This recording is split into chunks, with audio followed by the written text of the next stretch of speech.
আলাইকুম। ই driving licence পেতে হলে সর্বপ্রথম আমরা ক্রোম ব্রাউজারে যাব।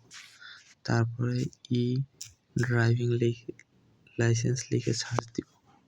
তারপর আমাদের প্রথমে যে ওয়েবসাইটটি আসবে আমরা ওয়েবসাইটটিতে প্রবেশ করব। ওয়েবসাইটে প্রবেশ করার পরে এরকম একটা ফিচার আসবে। আমরা সর্বপ্রথমে লগ ইনে ক্লিক দিব। লগ ইনে ক্লিক দেওয়ার পরে নিচে আসবো। নিচে আসার পরে এখানে লেখা আছে ড্রাইভিং লাইসেন্স অ্যাপ্লিকেশন। আমরা ড্রাইভিং লাইসেন্স অ্যাপ্লিকেশনে ক্লিক দিব। তারপরে আমরা একটু টেনে নিচে নিয়ে আসবো। নিয়ে আসার পরে আমাদের ডান সাইডে নিয়ে যাব।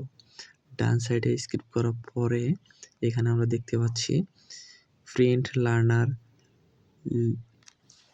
তারপরে নিচে দেওয়া আছে পাসের এখানে লেখা আছে যে ই ড্রাইভিং লাইসেন্স আমরা ক্লিক দিব।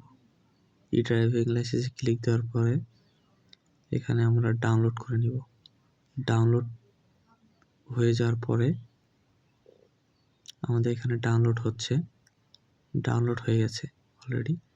এইখানে আমরা নিচে যাব। নিচে গেলে দেখতে পারবো যে আমাদের এখানে আসলে আমাদের ড্রাইভিং লাইসেন্সটা তৈরি হয়ে গেছে অলরেডি। এটা আমরা প্রিন্ট করে বাহির করে আমরা আপাতত স্মার্ট কার্ডের পরিবর্তে এটা আমরা চালাতে পারি।